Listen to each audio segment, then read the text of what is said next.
कहानी या एक खबर और या एक घटना नहीं। ये बात है उस रात की जब एक लड़की अपने घर को लौट रही थी। कि ये एक कहानी, ये खबर या एक घटना नहीं, ये बात है उस रात की जब एक लड़की अपने घर को लौट रही थी। दिल्ली शहर में रहने वाली ये लड़की जो बिल्कुल नादान थी। कि दिल्ली शहर में रहने वाली लड़की जो बिल्कुल नादान थी, उसने ना सोचा था कभी कि हैवानियत तो किसी में भी हो सकती है। वो अनजान थी ये सोच के कि जिसकी दो छोटी छोटी बेटियां हों, उसे तो खुदा का खौफ होगा भला। उस रात एक घटना ही नहीं घटी।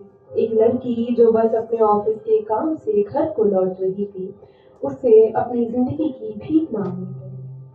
चीखी चिल्लाई लड़ी और आखिर तक कोशिश करती रही। कि चीखी चिल्लाई लड़ी और आखिर तक कोशिश करती रही। वो हैवान उसे जिंदा छोड़ दे, बस यही ख्वाहिश करती रही। वो दिन, वो तारीख, वो रात और वो बारिश। कि वो दिन, वो तारीख, वो रात और वो बारिश गवाह थी कि वो लड़की अपनी जिंदगी और मौत से लड़ी। उसकी रूह कांप रही थी, पर वो फिर भी लड़ती रही। अचानक कोई भगवान के रूप में आया और उसको बचा लिया। अचानक कोई भगवान के रूप में आया और उसको बचा लिया। लड़की के पूरे शरीर पर उस आदमी की हैवानियत दिख रही थी। वो डर से कांप रही थी। बस मुझे यहाँ से ले चलो, इतना ही कह रही थी। क्या लगता है अपने आप को मरते देखना कैसा रहा होगा? कि क्या लगता है अपने आप को मरते देखना और जिंदगी की भीख मांगना कितना भयानक रहा होगा? वो नाजुक कली सी लड़की के लिए ये सब कितना दर्दनाक होगा। जब सबके बाद वो घर आई, तब ना कोई आया देखने, ना कोई परिवार था। कि जब सबके बाद वो घर आई, तब ना कोई आया देखने, ना कोई परिवार था। वो और बस वो, उसका साया उसके साथ था। रोती रही, बिलखती रही अपने घर में, पर कोई देखने तक ना आया। कि रोती रही, बिलखती रही अपने घर में, पर कोई देखने तक ना आया। और ये सब खून के रिश्ते, दिलों की मोहब्बत और सब दोस्त कहाँ थे? कि ये सब खून के रिश्ते, दिलों की मोहब्बत और ये सब दोस्त कहाँ थे? सब धोखा था उसके मन का जो उस घटना के बाद टूटा। उस रात उसने अपनी जिंदगी तो बचा ली।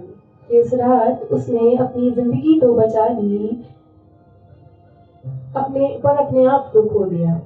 कि उस रात उसने अपनी जिंदगी तो बचा ली, पर अपने आप को खो दिया। जिसकी हंसी इतनी प्यारी हुआ करती थी, आज वो हंसी भी डरती है उस चेहरे पे आने से। फिर सोचती है कि वो क्यों जिंदा है और अपने आप से इतना क्यों खफा है।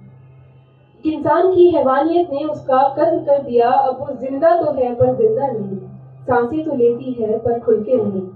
आज भी हमारे देश में कितनी घटनाएं घटती हैं। आज भी हमारे देश में न जाने कितनी घटनाएं घटती हैं, पर उस कैंडल मार्च की तरह कुछ रात तक टिकती है। अरे अगर किसी को जान से मारने की सजा होती है, तो किसी रूह तक तोड़ने वाले को सजा क्यों नहीं? कि अगर किसी जान से मारने की सजा होती है, तो रूह तक को मारने वाले को फांसी की सजा क्यों नहीं? क्यों ये कोर्ट कचहरी के चक्कर, क्यों उस रात और उस बात का जिक्र बार बार होता है? मानो कि कोई गला दबाकर आपकी आखिरी सांस पे छोड़ देता है। जिस दिन हमारे देश में इन सभी घटनाओं के लिए इंसाफ मिलने लगेगा, उस दिन से हर घर की बेटी, माँ, बहन खुलकर जी पाएगी और हंस पाएगी। अपनी जिंदगी के सफर में खुलकर चल पाएगी। बस जरूरत है तो हम सबको एक आवाज उठाने की।